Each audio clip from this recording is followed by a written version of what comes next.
Bonjour à tous, aujourd'hui je vous propose le CRPE 2021, c'est le groupement 2, première partie, voilà. On va étudier un terrain de rugby, donc ici, Romain et Aya souhaitent étudier quelques caractéristiques d'un terrain de rugby.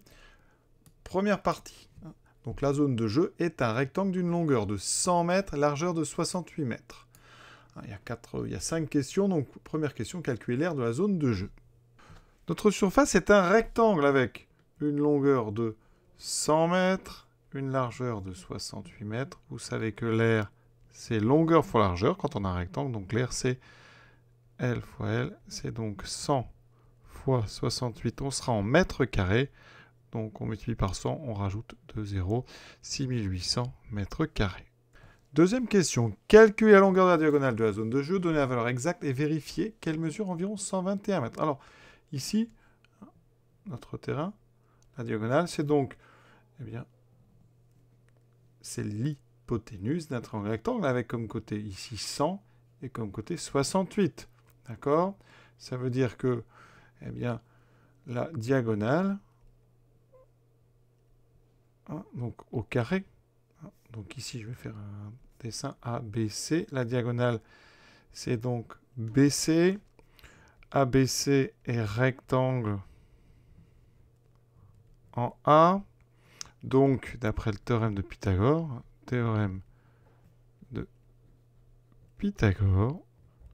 l'hypoténuse, donc BC carré, c'est donc AB carré plus AC carré, ce qui me fait donc 100 au carré plus 68 au carré.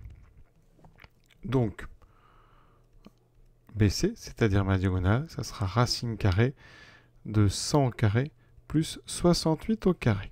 Vous voyez la calculatrice, ça me donne racine de 14 624 et donc à peu près 120,93, donc à peu près 121 mètres. Troisième question, Aya parcourt la diagonale en 18 secondes. Calcule sa vitesse moyenne donnée l'arrondi au centième. Alors, la vitesse donc moyenne, c'est la longueur divisée par le temps, c'est-à-dire la distance parcourue. Ici, c'est donc notre diagonale, donc ici, c'est longueur parcourue, donc on va mettre plutôt diagonale pour ne pas confondre avec la largeur. Donc ici, la vitesse donc moyenne de Aya, c'est donc la diagonale, la longueur diagonale divisée par le temps, c'est-à-dire, on va garder notre valeur exacte, racine donc de... Vous voyez, ça donne donc racine de 14 624 divisé par 18. La calculatrice me donne 6,718. J'arrondis au centième.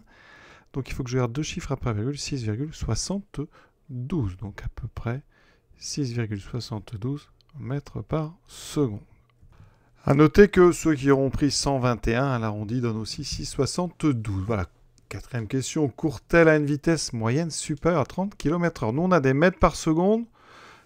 Il faut comparer avec 30 km/h. Alors, ce qu'on peut faire, c'est d'abord regarder 30 km/h. C'est une première façon de travailler. 30 km/h, c'est donc, très simplement, 30 000 mètres pour 3600 secondes.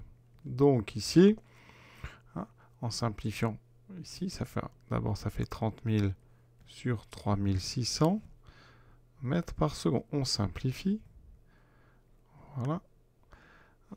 Et donc ici, on obtient, si on veut même simplifier encore, 30 divisé par 3,6 mètres par seconde. Donc on retrouve l'astuce qui consiste à dire que pour passer donc de km/h en mètres par seconde, on divise, donc on divise par 3,6. Et dans l'autre sens, donc on va multiplier par 3,6. Donc 30 divisé par 3,6, ça me donne 8,33. Donc à peu près 8,33 mètres par seconde. Donc effectivement, non. Car elle court à 6,72. Car 6,72 est vraiment beaucoup plus petit que 8,33. Autre façon de procéder. On part de ces 6 mètres 72 par seconde. Et on va convertir. D'accord? Alors, comment on convertit? Là, c'est à vous de voir. 6 mètres 72, donc ça c'est en 1 secondes. Donc vous regardez ce qui se passe en 3600. Petit produit en croix. Hein, ici, vous obtiendrez donc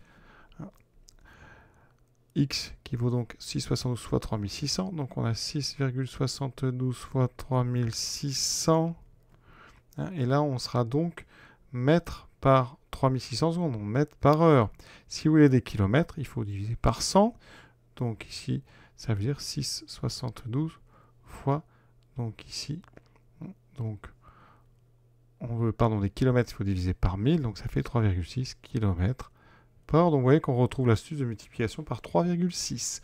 On prend la calculatrice, on fait donc ici 6,72 fois 3,6, on trouve 24,19, donc à peu près 24,19 km par heure, et on sait que 24,19 c'est plus petit que 30, donc encore une fois, elle a une courbe à une vitesse inférieure à 30 km par heure.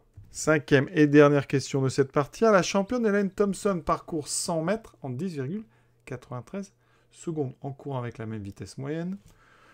Donc 10,93 pour faire 100 mètres. Combien de temps en secondes aurait-elle mis pour parcourir la même diagonale? Alors, sa vitesse moyenne, c'est donc la longueur parcourue, c'est-à-dire 100 divisé par 10,93. Et ça, ce sont des mètres par seconde.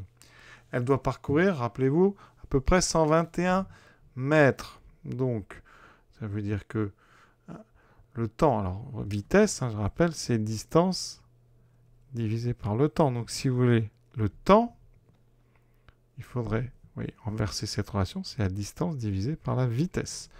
Ça veut dire que ici, on va regarder à peu près déjà combien vaut 100 sur 10,93. Vous voyez qu'ici, sa vitesse moyenne, donc c'est à peu près 9,15 mètres par seconde.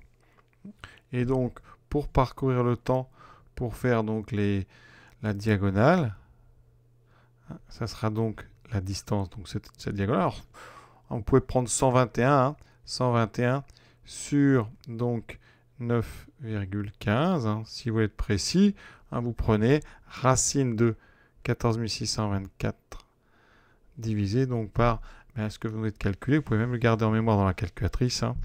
Là, je vais écrire 9,15. Et dans tous les cas, vous aurez un temps à peu près de 13, on garde arrondi au dixième, 13,2 secondes. Et pour preuve, voilà, 121 sur 9,15, ça fait 13,22. Donc, quelle que soit la précision que vous ayez gardée ou pas, vous allez avoir 13,2 comme réponse. Voilà, cette première partie est terminée. Je vous souhaite une bonne fin de journée à tous et à très bientôt pour la suite.